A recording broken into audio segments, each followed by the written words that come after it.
Halo Sobat Film, gimana kabarnya? Semoga kalian sehat selalu ya, amin. Kali ini Mimin bakal ngebawain alur cerita film berjudul Father and Son. Film ini menceritakan seorang murid yang sering mendapat bulian di sekolah. Namun saat itu ia dibantu oleh arwah ayahnya yang sudah meninggal agar bisa melawan para pembuli tersebut. Daripada kelamaan, kita langsung mulai aja yuk ceritanya.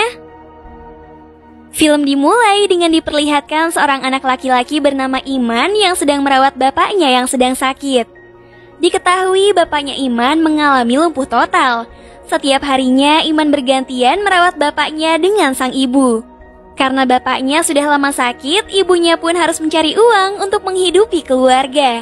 Saat akan berangkat ke sekolah, Iman disuruh belanja sayuran ke pasar oleh ibunya. Gak apa-apa, telat sedikit gak apa-apa. Itu kasihan loh bapak lo, nanti siang makan apa?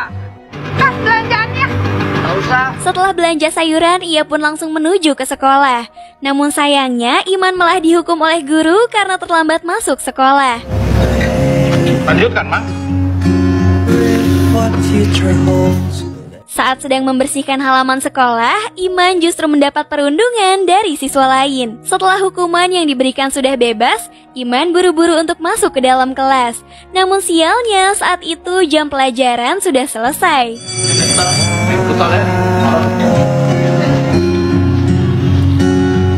Kemudian Rian dan teman-temannya kembali mengganggu Iman. Iman yang tidak terima mencoba untuk melawan mereka.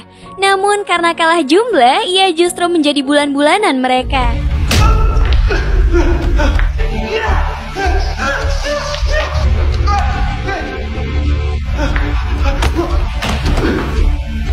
Iman berusaha sebisa mungkin agar mereka tidak mengambil tas yang di dalamnya terdapat sayuran untuk makan ayahnya.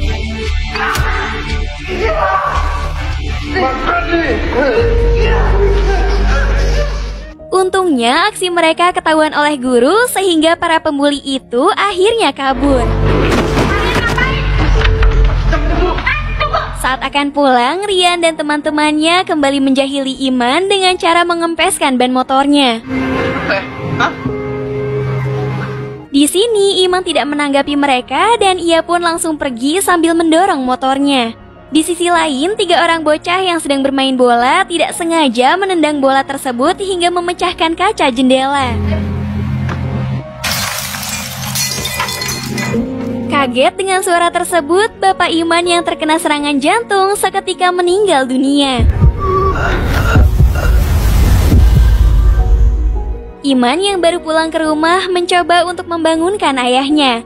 Karena tidak mendapat respon sama sekali, Iman seketika menangis menyadari sang ayah sudah meninggal. Mbak kebrengnya, Pak. Pak, udah, Mbak kebrengnya, Pak.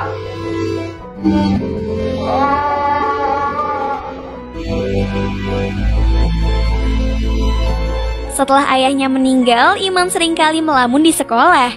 Suatu ketika saat ditegur oleh gurunya, Iman justru menghajar guru tersebut. Aduh, udah susah-susah disekolahin, malah ngelamun.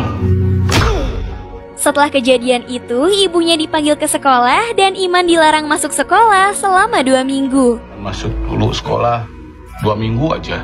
Please, ibu juga harus ganti rugi pengobatan saya, Bu.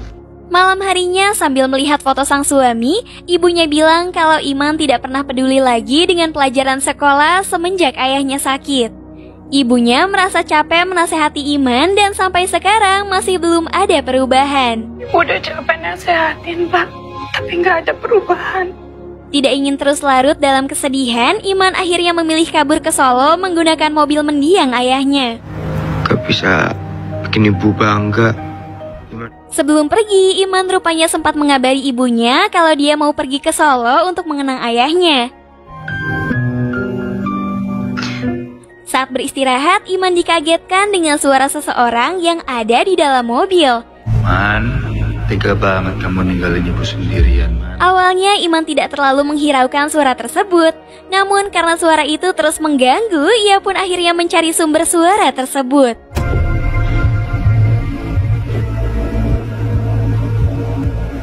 Dan ternyata suara itu berasal dari ayahnya yang muncul di bangku belakang.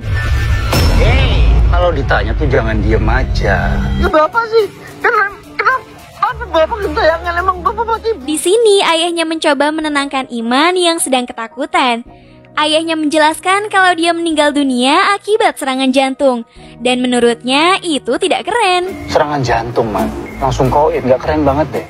Ada-ada aja emang, masa meninggal aja harus keren sih? Pasti Jin yang mengaku-ngaku jadi Bapak. Karena terus-terusan diganggu, Iman akhirnya memutuskan untuk sholat.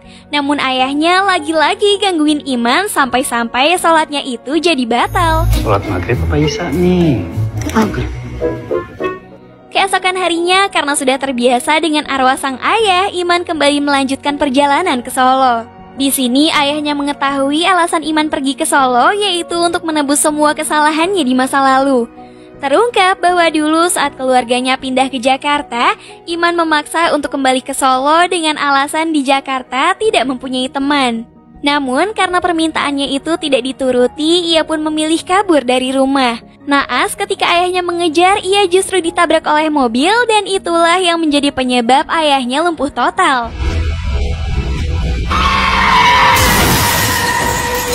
Di sini kita akhirnya tahu alasan Iman menjadi pribadi yang pendiam dikarenakan ia merasa sangat bersalah atas apa yang diderita oleh ayahnya semasa hidup. Masih sampai nangis, kelilipan.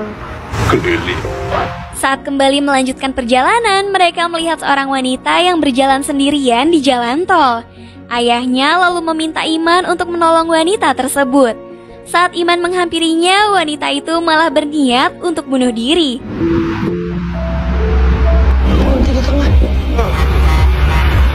Iman yang melihat itu sontak langsung menariknya.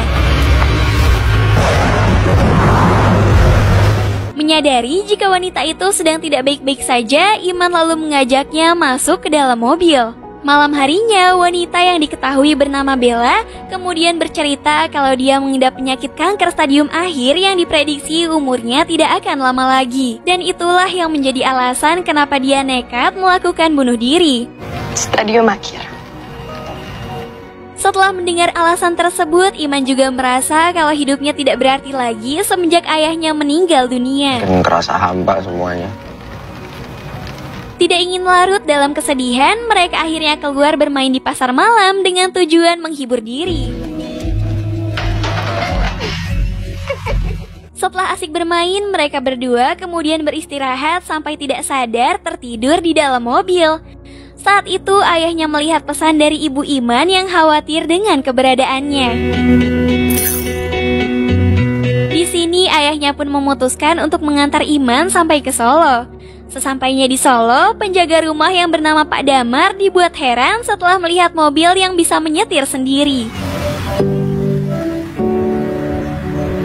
Selain Pak Damar, rupanya Bella juga dibuat heran karena seharusnya ia itu tidur di bangku depan bukan di belakang. Sedangkan Iman, ia mengetahui bahwa ayahnya lah yang sudah mengantarkan ke Solo. Pak Damar lalu mengajak mereka masuk ke dalam, dan di sana Iman merasa bernostalgia dengan rumahnya dulu. Mau ganti baju, ada baju bekas bapak sama ibu. Tak lama kemudian ayahnya kembali muncul. Ia bertanya alasan kenapa Iman tidak ingin tinggal di Jakarta. Iman menjelaskan bahwa di sana tidak ada satupun teman yang bisa menerimanya seperti teman-temannya di Solo. Mengetahui itu, ayahnya merasa menyesal karena sudah mengajaknya pindah ke Jakarta. Iman mengatakan seharusnya dialah yang meminta maaf. Jika saja dulu ia tidak kabur, mungkin ayahnya tidak akan lumpuh. Dan jika saja ia tidak telat pulang ke rumah, mungkin ayahnya tidak akan meninggal. Maafin Bapak ya, Iman. Aku yang harus minta maaf. Ini lagi gara-gara Iman, Pak. Bapak kan jadi lumpuh. Iman harus ngebayar telat pulang dengan kehilangan Bapak. Iman harus apa, Pak? Di sini ayahnya tidak pernah menyalahkan Iman, dan Iman juga tidak seharusnya menyalahkan diri sendiri.